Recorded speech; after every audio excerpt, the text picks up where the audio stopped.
정치 사회적으로 논란이 뜨거운 이슈에 대해 다양한 목소리를 들어보는 맞짱 토론 시간입니다. 오늘은 조국 전 법무부 장관의 사퇴 이후에도 고위공직자 범죄수사처 설치 등 사법개혁안을 놓고 계속해서 강대강으로 충돌하고 있는 여야의 상황 집중적으로 짚어보겠습니다. 먼저 출연자들을 소개해드립니다. 제 오른쪽입니다. 이재정 더불어민주당 대변인 나오셨습니다. 네, 안녕하세요. 안녕하십니까?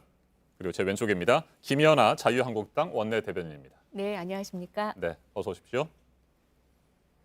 2달 넘게 이어졌던 조국 사태는 조국 전 장관의 사퇴로 일단락되고 있습니다. 하지만 현재 이어지고 있는 국정감사를 보면 아직까지 조국 블랙홀에서 완전히 빠져나왔다고 볼 수는 없을 것도 같습니다. 여야는 팽팽한 신경전을 벌이고 있고 갈등도 계속되고 있습니다.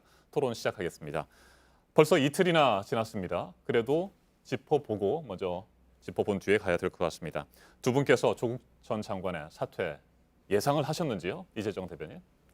글쎄요, 영구적으로 법무부 장관 하실 수는 없는 거고 분명히 역할이라는 건 한계가 있기 때문에 언제쯤에는 그 자리를 물리시게 될 거라고 생각했고 그때까지는 쉽지 않은 상황이라는 거는 모두가 공감하고 있는 바죠. 다만 당일 사태에 대해서는 저희 당도 기자 여러분들보다는 조금 먼저 아는 정도, 사실상 논의 어떤 의견을 보탤 수 있는, 지도부가 의견을 보탤 수 있는 시간은 아니었습니다.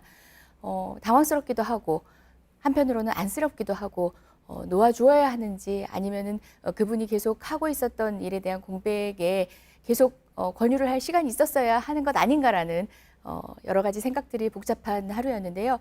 그럼에도 불구하고 당장 지금 국감이 진행되고 있고 네. 또 공수처를 비롯한 여러 가지 검찰개혁 방안이 이제 이달 말 본회의 표결을 앞두고 있습니다. 이를 중심에 두고 어쨌든 여러 가지 것들을 지금 전망을 하면서 당은 추스리고 있는데요. 그럼에도 불구하고 지금 국정감사 현황을 보면요. 조국 아니었으면 어떨 뻔했냐라는 이야기가 결국 조국 중독증, 야당의 조국 중독증을 만들어냈다는 얘기가 나올 정도로 조국 장관이 사퇴를 하고 난 이후에도 법사위를 비롯한 많은 상임위는 여전히 조국 얘기를 하고 있는데요.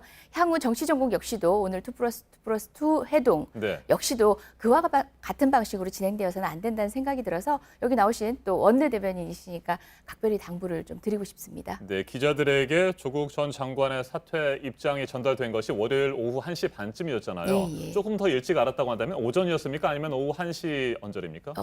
사실상 거의 직전이라고 보시면 됩니다. 강기정 정무수석님 방문을 하셨고요. 원내대표님만 하더라도 당시까지도 이제 기자들 전에 이렇게 지도부에 소통되는 그 정도도 전혀 모르고 계셨고요. 강기정 정무수석을 통해서 들으실 정도로 사실상 본인이 이것들이 미리 지도부 정당에 알려지는 것들, 여당에 알려지는 것들을 원하지 않았다고 나중에는 들었던 바가 있습니다. 네, 그렇게 직전에 알았기 때문에 네. 더불어민주당의 입장을 정리하는데도 상당한 시간이 좀 걸렸고 네. 혼란도 좀 있었습니까? 예, 저희가 혼란이라기보다는 여러 가지 상황들에 계속 대처하고 있던 우리 공보팀에서도 사실 인사권자인 대통령의 입장, 그러니까 사표를 수리하고 기타 앞으로의 전망을 어떻게 계획하고 계신지가 나오기 전까지는 당의 입장을 밝히기가 곤란한 상황이었잖아요. 그래서 저희가 이례적으로 그런 소식에 브리핑이 상당히 늦어지긴 했습니다. 논평을 거의 4시쯤 냈던가요? 그래서 수보회의가 연기되면서 3시쯤 대통령께서 입장을 좀 정리하시고 난 뒤에 저희도 입장을 밝혔습니다. 네, 김연아 대변인. 당초에는 11월쯤에 사퇴를 할 것이다 이런 얘기들이 좀 네. 많지 않았습니까? 네. 예상을 하셨습니까? 저는 그만두실 거라고는 생각을 했었습니다. 네. 이렇게 논란을 가져오고 또 국민을 정말 두동강이 내서 정말 국민들도 너무 피로해 하십니다. 그리고 지금 검찰 수사가 조금씩 진전이 되면서 저는 계속 계시기 어려울 거라고 생각을 했었는데 그날 오전에 전혀 내색 않고 검찰개혁안이라는 것을 발표하고 난 이후에 좀 전격적으로 이뤄진 이 사의 표명은 저희도 조금 놀란 측면이 있습니다. 그러나 그 오전에 검찰개혁 내용도 그렇고 또 오후에 대통령께서 그 면직을 처리하시자마자 서울대 복직 신청을 하시는 것 일련의 과정을 보면서 네. 역시 조국 장관은 우리가 생각하는 항상 그 이상이다. 그분이 생각하는 법적 테두리 안에서 정말 일도 손해보지 않는 그런 분이시구나라는 생각이 들어서 여전히 법적인 문제는 검찰 수사에 남겨져 있지만 저희가 내린 어떤 그런 좀 씁쓸한 마음은 아, 이분은 상식의 치해법권지대에 사시는 분이구나라는 생각을 했습니다. 좀 만시지탄이라는 표현을 많이 쓰고 있는데 저희는 좀 늦었다고 생각이 되고요. 또 조국 장관이 그만두시고 나서 대통령과 여당의 평가를 보면서 또 저희는 좀 허탈합니다.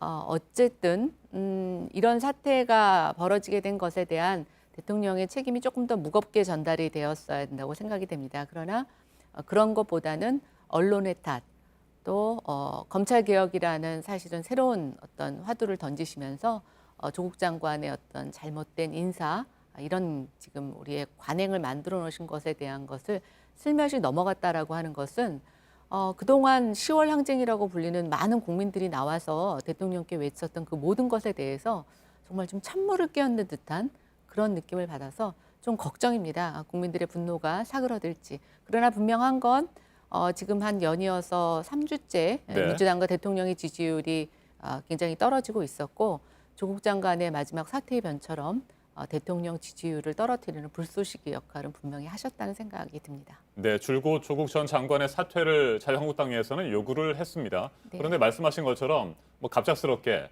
사퇴를 하면서 혹시 말이죠. 네. 대여 전략을 짜는 데 있어서 뭐 당황스럽다거나 뭐 이런 분위기는 없었습니까? 당황스러운 건 아닌데요. 저희도 왜 이 타이밍에 조국 장관께서 사의를 표명하셨을까 좀 나름대로 추론을 해봤습니다. 근데 공교롭게 이제 법무부 국정감사 바로 전날이었죠. 예. 인사청문회에서 위증을 할 경우에는 처벌 조항이 없습니다. 예. 그런데 국감에서는 위증을 하게 되면 1년에서 10년 정도의 처벌 조항이 있습니다. 아마 그 기자간담회와 인사청문회에서 무수한 거짓말이 있었고 검찰 수사와 맞물려서 저는 이제는 똑같은 말을 하시면 거짓말인 게 드러나고 번복을 하시기도 역시 이전에 본인의 말과 일치하지 않는 것 때문에 국정감사가 되게 두려우시고 또 그것에 대한 나중에 사후 수습이 굉장히 부담스러우셨을 거라고 생각이 됩니다. 물론 본인은 부인의 건강에 핑계를 지금 대고 계시지만 국민들은 다 아십니다. 그리고 부인의 어떤 지금 진단 나온 것들에 대해서 본인은 얘기하시지만 어떠한 병원 진단서도 지금 첨부되고 있지 않아서 개인적으로는 아쉽게 생각합니다만 그런 부인의 건강상의 문제가 전부였을 거라고 생각되지는 않습니다. 네. 예, 짧게만 좀 반박을 좀 말씀하시죠. 하겠습니다. 어쩜 그래 그 정경심 교수의 건강 문제를 가지고도 지금 이 자리에서 진단서 이야기를 할 정도로 압수수색 당시에 검찰의 태도를 보는 것 같습니다. 언제 쓰러졌느니 뭐 본인들이 전혀 위압적인 수사를 하지 않았던 것처럼 하고 있던 검찰의 답변을 자유한국당으로부터 계속 보고 있는 것 같은데요.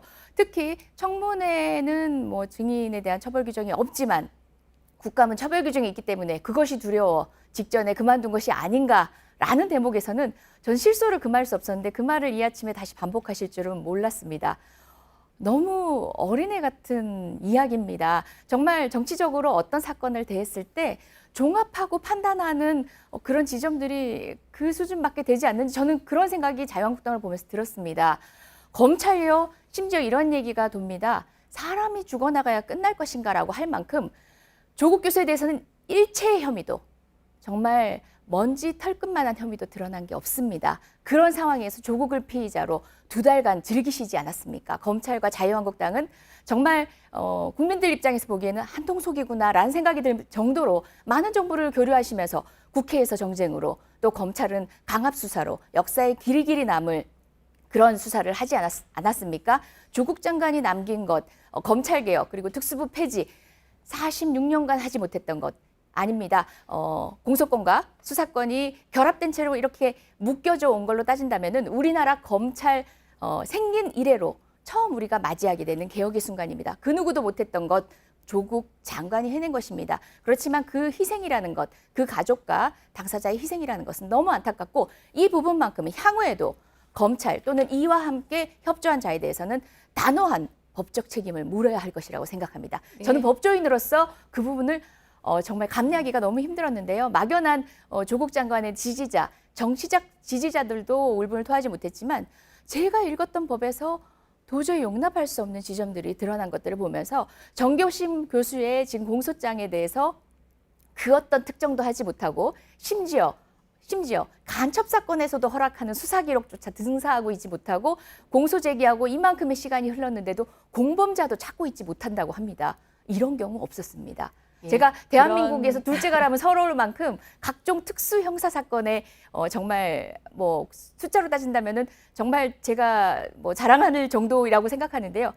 어떤 간첩 사건에서도 국가보안법 사건에서도 보지 못했던 광경을 보고 있으니까 사실은 냉정한 정리가 잘 되지 않은 것도 사실입니다. 저도 정말 대한민국 역사상 이런 일이 있었나 싶을 정도로 전에 경험하지 못한 것들을 경험하고 있습니다.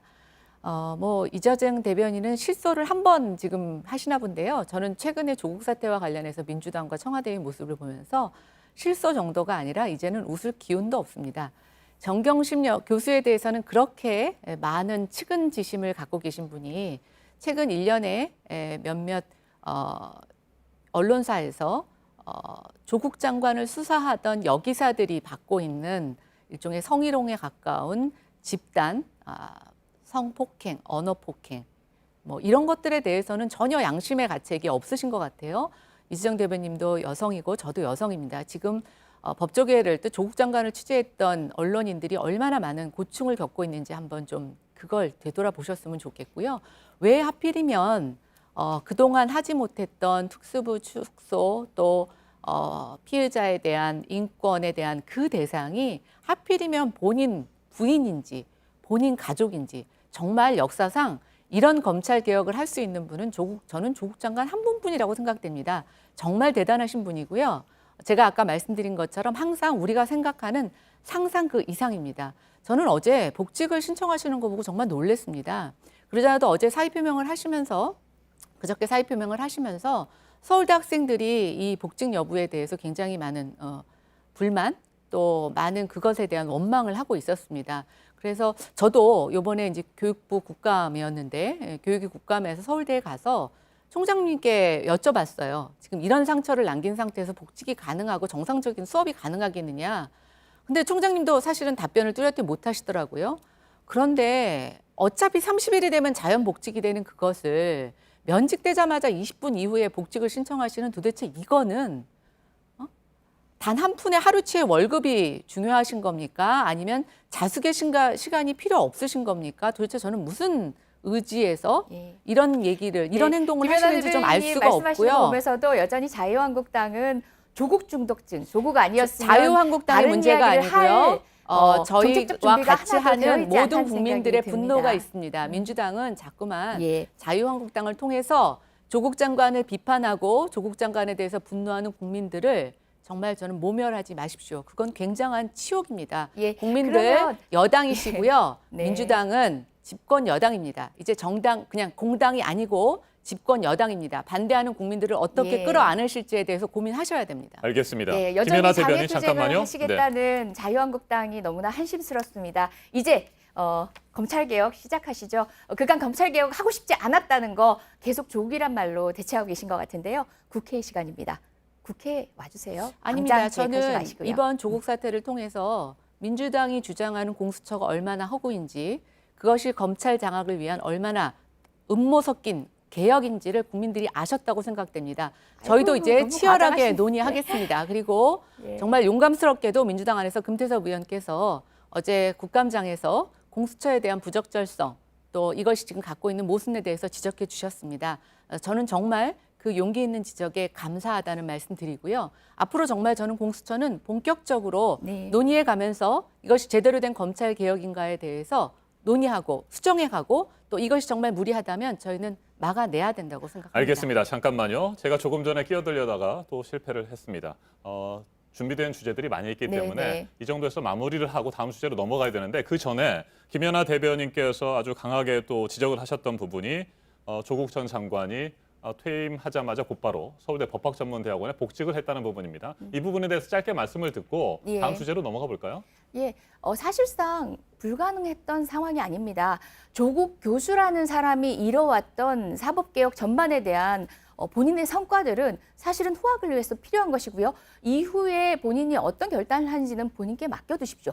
이제는 놓아주십시오. 공인이 아니라 사인입니다. 뿐만 아니라 공수처라는 말에서조차도 여전히 정쟁을 담고 계신데요.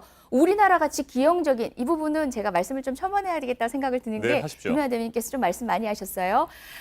우리나라처럼 기소권과 공소권을 모두 가지고 있는 곳이 없습니다. 기형적인 체제에서 검찰을 견제할 수 있는 사실상의 마땅한 기구 공수처밖에 없습니다.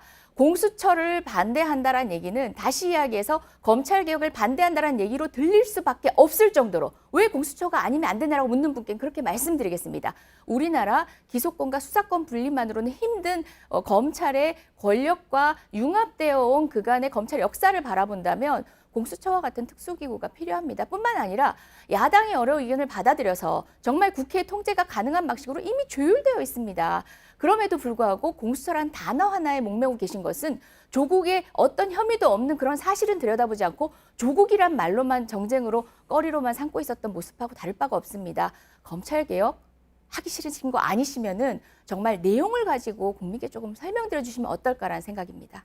예, 제가 다음 주제로 던지려고 했던 것이 바로 고위공직자 범죄 수사처를 둘러싸고 양당이 벌이고 있는 논란입니다. 자연스럽게 이 부분에 대해서 토론을 좀 해보죠. 네. 근데 이제 민주당은 굉장히 야당의 범위가 본인들에게 편리할 대로 왔다 갔다 하시네요. 언제 자유한국당이 공수처 내용에 합의해드렸습니까? 합의가 안 돼서 패스트트랙으로 간 겁니다. 거기서 야당이라고 하는 것은 저희가 비판했던 범여당, 민주당과 선거법과 관련해서 이 패스트트랙으로 태우기로 했던 순간적인 이익이 일치했던 그 야당 한두 개를 얘기하시는 거겠죠. 그럴 때는 야당이라고 얘기를 하시고 자유한국당 그렇게 비난하시면서 정말 제일 야당으로서 지금 대우하고 계시다고 생각하십니까? 그리고 공수처와 관련해서 아까 말씀하신 것처럼 지금 검찰이 수사권과 기소권을 갖고 있는 것이 문제라고 얘기하시는데 지금 공수처가 똑같이 민주당의 안에서는 수사권과 기소권을 같이 갖고 있습니다.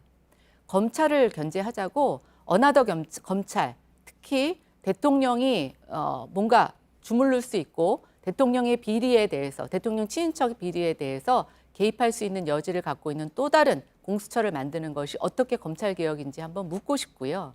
그다음에 지금 여러 가지 일련의 것들 특수부 폐지 얘기가 나오고 있습니다. 근데 제가 이해할 수가 없는 거는 2008년 6월이었던 것 같아요. 조국 민정수석이 특수부와 관련된 여러 가지 유지 입장에 대해서 얘기를 했었습니다. 그러던 것이 어떻게 이렇게 갑자기 바뀌어서 특수부를 특히 본인이 특수부 수사를 대상이 되고 있는 상태에서 특수부 폐지를 주장하시는지 모르겠고 또 지금 조금씩 얘기가 나오고 있습니다만 이게 대통령령이라 입법 예고 상황을 거쳐야 되는데 지금 그것을 생략하고 그냥 국무에서 의결을 해버렸습니다. 그런데 입법 예고를 생략할 수 있는 게 국민의 직접적인 이익과 그러니까 관련이 없을 경우에는 입법 예고를 생략할 수 있는 조건이 있다고 하더라고요. 근데 왜 특수부 폐지가 국민들의 인권, 국민들의 어떤 이익에 관련이 없는 것인지 묻고 싶습니다. 지금 정부와 여당이 하고 있는 정말 행태가 이런 식입니다. 예, 모든 저한테도 법적 기회가 절차를 있겠죠? 무시하고 자기네들 마음대로 밀어붙이면서 개혁이라는 어떤 껍데기를 입고 있는 것입니다. 예, 정치개혁, 검찰개혁 아무것도 응하지 않으셨던 자유한국당이시지만 자유한국당의 여러 법제적 논의에 대한 의견들을 받아들였다는 얘기입니다. 대통령이 임명해서 공수처장을 할 수 있다? 그건 그냥 겉보기입니다. 최종적인 결정자일 뿐이고요. 임명권자일 뿐이고요. 내용들을 들여다보시면은 우리가 중립적인 기관들을 선임할 때 만드는 정도의 틀을 다 가지고 있습니다. 국회가 관여하도록 되어 있고요. 그 추천위에서 추천을 하고 있는 후보자들 가운데서 대통령이 선택하는 구조, 처음 보는 구조 아닐 겁니다. 그다음에 공수처 동의하지 않았다. 우린 반대했다. 그러니까 패스트트랙까지 가지 않았느냐라는 것은 공수처에 대한 역사적 논의를 너무 20대 국회 안에서 메모를 해서 보고 계시기 때문이다. 그게 바로 공수처를 정쟁으로 보는 겁니다. 공수처의 논의는요. 예전에 고비처라고 불리우던 당시 90년대 당시부터 있어 왔습니다. 자유한국당의 지금도 현직 정치인인 많은 분들이 공수처 통과에 대해서는 여러 가지 입장들을 다 내셨었고요. 이미 지금 현재 공수처안 정도는 다 동의하셨던 상황입니다. 지금 느닷없이 튀어나온 게 자유한국당이 아니라면은 역사적 각각의 경우에 있어가지고 자유한국당이라는 정치 세력이 동의해왔던 제도 개선의 바람직한 방향이었다는 점, 오늘 와서 갑자기 입장이 달라질 하등의 이유가 없다는 점을 다시금 말씀드리겠습니다. 뿐만 아닙니다. 검찰 개혁과 여러 가지 관련해가지고 지금 왜 이 타이밍이냐는 얘기를 많이 하십니다. 그런데요. 방향이 다르고 누구 하나를 특정하기 위한, 누구 하나에게 특혜를 주기 위한 검찰의 방향이라면 제어를 하셔야죠. 하지만 국민이 지금껏 누리지 못했던 모두가 누릴 수밖에 없는 혜택의 제도를 도입하는 데 있어서 누구 마음에 안 드니까 하지 말자라는 방식은 지금 못하면 못하는 제도 개혁을 하지 말자는 얘기는 역사적으로 이뤄야 될 것이 너무 많습니다. 그리고 지금 조국 장관이 혜택을 본다, 혜택을 본다, 혜택을 본다 계속 얘기하시는데 거듭 말씀드리지만 조국 장관의 혐의는 먼지만큼도 드러난 게 없습니다. 게다가 정경심 교수와 관련된 수사 내용도 하나도 드러난 게 없습니다. 이제껏 왜 기소를 못하고 있겠습니까? 기소를 할 증거를 못 잡았습니다. 심지어 범죄를 만들어서 기소하고 싶어 하나 보다. 이제 조국 장관이나 정경심 교수는 정말 횡단보도도 파란불이 켜진 직후에 확인을 하고 건너야 되지 않느냐 할 정도로 기존에 있는 상황 가지고는 지금 입증을 못하고 있는 게 검찰이에요. 아니, 특수부 수사원들 핸드폰도 그렇게까지 가가지고. 압수하지 못하고 계좌 추적도 못하는데 어떻게 사모펀드와 관련된 범죄를 찾아낼 수 있겠습니까? 지금 누가 수사를 방해하고 있습니까? 아니 지금 그리고 핸드폰이 수사에 걸림돌이 눈꼽만큼의 된다는 어떤 거, 범죄 수사의 사실도 진행 없다고 방향이나 수사의 얘기하시는데 내용들을 제가 다 아시고 반문하고 계십니까? 싶습니다. 느닷없이 그럼 한 정경심 가지라도 교수의 것이라고 하다가 사실이 잠깐만요. 밝혀지면 사람이 어떻게 등장하고. 하시겠습니까? 잠깐만요. 그걸 내내 잠깐만요. 감추려고 했던 검찰의 수사의 방향에 대해서 한 번도 들여다보신 적 없는 잠깐만요. 분의 일단 말씀인 지금 것 이 같습니다. 시간은 이재정 대변인이 얘기를 하는 시간이었으니까 네네. 짤막하게 마무리를 하고 지금 네. 뭐 질문하신 것도 좋고요. 추가로 하실 말씀 있으면 하시면 되겠습니다. 마무리. 제가 어제도 그저께도 다소 격하게 페이스북을 올렸는데요. 사실 그건 정치인 이재정으로 경험한 것들이 아니라 사실 내가 법을 모르는 범인이었으면 좋겠다. 평범한 사람이었으면 좋겠다라는 생각을 올렸습니다. 법조 경력에 제 주변에 변호사 단 한 명이라도 이런 거 본 적 있는 사람 손들어 보라고 얘기했습니다. 단 한 명도 못 봤습니다. 검찰의 수사는 정말 악의적입니다. 그런 검찰의 수사에 조국 장관이 퇴임했다는 건 개인적으로는 아쉽습니다만은 이제는 놓아드리고 싶고요. 다만 이젠 정상으로 돌릴 때입니다. 국회도 정상으로 돌리고 21대 국회에서 가서 하자는 등 그런 이야기 당에서 이제 나오지 마십시오. 광장으로 가지 마시고요. 오늘 2+2+ 회동하잖아요.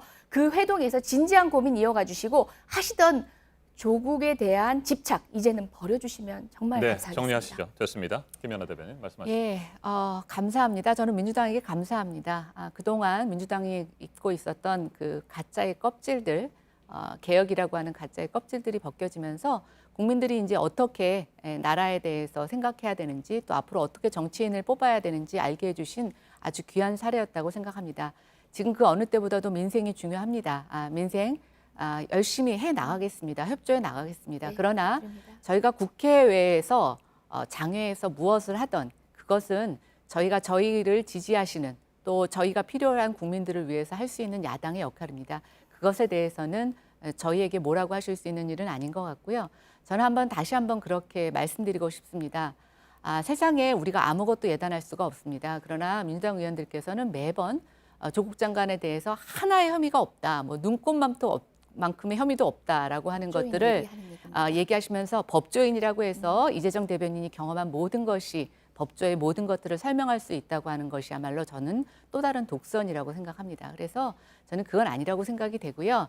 다른 분에 대한 의견도 분명히 있다는 얘기 제가 여기서 전해드리고 싶고 본인과 뜻이 다른 분에 대한 그런 얘기도 좀 참고하시면서 페이스북도 봐주시기 바랍니다. 알겠습니다. 자, 고위공직자 범죄수사처 설치를 놓고 두 분이 공방을 벌이셨습니다. 그런데 핵심 쟁점을 좀 하나 더 짚고 다음 주제로 넘어가야 될 것 같습니다. 김연아 대변인께서 아까 지적하신 내용 중에 이런 게 있었습니다. 검찰이 수사권과 기소권을 모두 독점하고 있기 때문에 검찰을 개혁해야 한다라고 하는데 공수처에 수사권과 기소권을 모두 다 주려고 하는 것은 문제다. 이런 말씀을 하셨죠. 맞습니까? 예, 그리고 제 이야기 저희 쪽에서도 그 얘기를 했었고 네. 또 어제 공교롭게 국감장에서 금태섭 의원님도 같은 내용을 지적하셨더라고요. 네, 이에 대해서 이재정 대변인이 답변을 좀 하셔야 될 것 같습니다. 우리 금태섭 의원님 없으셨으면 어쩔 뻔했습니까? 예, 물론 이제 여러 가지 논의가 가능한 지점인데요. 그럼에도 불구하고 검찰이 가지고 있던 무소불위의 권력, 기소권과 검찰권은요 모든 범죄를 대상으로 하는 것이었습니다. 하지만 공수처 같은 경우는요 특정 범죄, 특정인을 향한 것에 제한이 이미 되어 있습니다. 그것들을 지금 이제 예외라는 것을 보지 않으시고 기소권, 공소권을 같이 하는 기존의 무소불위의 검찰과 동일선상에서 논한다는 것은 올바른 구조로 바라보시는 게 아닌 것 같고요. 그리고 공수처라는 것은 독립성을 유지하기 위해서 많은 장치들을 해두었습니다. 그리고 한계가 있는 그 구성원 전부가 나름의 이제 수사를 하는 권능을 받는 기간적 한계가 있는 틀로 짜 놓았습니다. 그런 조직과 기존의 검찰 조직은 명확히 다릅니다. 네, 알겠습니다. 이제 뭐 토론을 서서히 마무리해야 될 시간이고요. 앞으로 자유한국당에서는 어떻게 대여 투쟁을 뭐 계속 하겠다고 말씀하셨으니까 어떤 전략을 가지고 계신지 먼저 듣도록 해볼까요? 저희는 일단 네. 이번에 조국 장관이 사퇴하셨지만 조국 장관을 무리하게 임명한 대통령의 인사 실패, 또 여러 가지 지금 경제에서, 외교에서, 안보에서 나타나고 있는 여러 가지 문제점들에 대해서 대통령의 사과와 또 더 나아가서는 대전환이 필요하다고 생각이 됩니다. 그런데 이번에 조국 장관 사태에 저는 국민들이 광장에서 외친 그 외침이 영향을 미쳤다고 보고 있습니다. 물론 대통령이 그것을 해석하시는 데 있어서 굉장히 본인이 생각하시고 본인이 듣고 싶은 내용만 담으셔서 해석하신 것 같아서 안타까움은 있지만 저는 이제 국민들이 대통령에게 그 민심을 전하는 활동을 멈추지 않으실 거라고 생각이 됩니다. 일단 저희는 10월 항쟁이라는 이름을 붙였는데요. 잘못된 인사에 되돌리는 것, 또 엄정한 검찰 수사, 또 전반적인 문재인 정부의 경제 정책, 안보 정책, 외교 정책의 대전환을 요구하는 장애 집회를 계속 이어나갈 것입니다. 뭐 지금 야당이 얘기해도 말 안 들으시고 국민들이 얘기해도 잘 안 들으시고 지지율이나 조금 영향을 받아야지만 움직이시니까 그 지지율을 움직일 수 있는 방법이 무엇일까 고민하고 있는데요. 어쨌든 많은 국민들이 그런 영향력을 행사하시는 그 일에 기꺼이 참여하시겠다고 하시고 나서시겠다고 하십니다. 네. 경제, 외교, 안보 분야의 문제점들을 지적하겠다라고 제가 들었습니다. 그리고 국정 대전환을 촉구하겠다라는 네, 방침인데 맞습니다. 국정 대전환의 큰 그림은 뭡니까? 일단 소득주도 성장 여러 가지 문제점들이 드러나고 있고 또 뭐 100번 양보해서 민주당이 추구하는 소득주도 성장의 어떤 방향을 인정한다고 하더라도 세부적인 내용에 있어서 수정과 보완이 필요한 것들이 많이 있습니다. 그리고 지금 뭐 계속 IMF 권고를 얘기를 하시면서 내년에 확장 재정 얘기를 하시는데 그 확장 재정을 저는 어디에 쓰느냐가 더 중요하다고 생각이 됩니다. 그리고 또 지금 이게 국채를 60조나 발행을 해서 쓰는 돈입니다. 그래서 이런 것들에 대해서는 저는 대전환이 필요하다고 생각이 되는데 지금 너무 가짜 일자리, 그다음 단기 알바, 그다음에 지속 가능하지 않은 현금성 퍼주기 예산들이 너무 많이 있습니다. 이것들 국회에서 제대로 잡지 않으면 사실은 정부에서 가져온 본안이 그대로 통과됩니다. 근데 이게 국회에서 참 저희가 맡기에도 너무 한계가 있어서 저희들은 이런 것들에 대해서 국민에게 알리는 역할도 하려고 합니다. 또 지금 돼지열병 마찬가지고 또 어제 저희 축구 경기 한번 보신 것처럼 저는 이게 무슨 우리 축구 선수들이 김정은의 무슨 공연단으로 간 거 아닌가라는 생각에서 어떻게 이런 일이 있는가. 특히 이게 본인들이 비판하시는 박근혜 정부 때도 아니고 남북 관계 그렇게 협조하시고 평화를 얘기하시고 평화 경제를 얘기하시는 분이 이런 것 하나 실마리 못 풀면서 우리가 그동안 북한에게 뭘 했나, 뭘 얻었나 이런 종합적인 생각을 해봅니다. 네. 더불어민주당은 네. 이 같은 자유한국당의 생각에 대해서 어떤 전략으로 맞설 생각이십니까? 예, 그간 늘 필요했던 게 북한이었는데 어느 순간 조국을 잡고 계셨어요. 그리고 조국이 사라지니 난망하실 건 알겠는데 외교에 대한 고견들 깊이 듣겠습니다. 그렇지만 그것이 다시 북한을 잡고 정쟁에 이르기 위한 것은 아니기 바라고요. 기본적으로 확장 재정을 통한 국민복지 강화 등 여러 가지 역할들을 하는 데 있어서 문재인 정부는 한 번도 예산의 서포트를 지원을 받지 못했습니다.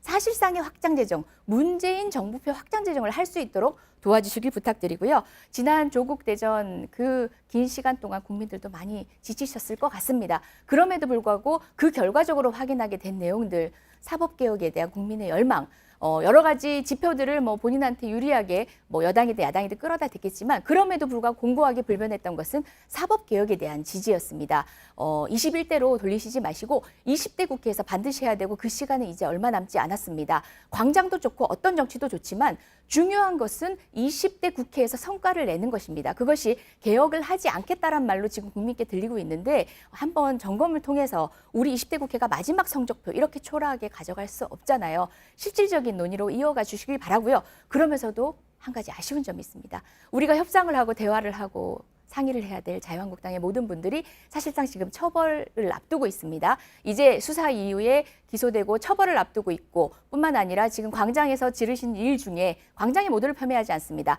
정광훈 목사를 중심으로 해서 사실상 내란 선동 혐의, 청와대를 돌격해서 뭐 적으로 치부하면서 했던 그 모든 계획 안에 동의하셨던 국회의원님들도 수사 대상이 되어 있는데요. 관련된 부분들에 있어서 법적 책임을 지는 것도 국정 운영에 책임지는 이상으로 중요하다는 거 민주화 운동을 주장하셨던 말씀드리겠습니다. 민주당에서 내란 선동죄를 갖고 정치인을 협박하시니 정말 웃음이 납니다. 패스트 제가 다시 수사도 한번 포함해서 얘기한 말씀드립니다. 겁니다. 출석하십시오. 가짜 개혁 껍질 벗기시고요. 진짜 개혁하십시오. 그러면 저희는 협조합니다. 그러나 가짜 개혁에는 어떠한 협조도 용납하지 않을 것입니다. 국회에서 진지한 논의를 하고 싶습니다. 알겠습니다. 국회에서 진지한 논의하시고요. 계속해서 지켜보도록 하겠습니다. 네. 저희도. 네. 이상으로 토론 마치도록 하겠습니다. 오늘 맞짱 토론 이재정 더불어민주당 대변인, 김연아 자유한국당 원내대변인과 함께했습니다. 두 분 토론 잘 들었습니다. 네, 감사합니다. 감사합니다. 네. 감사합니다.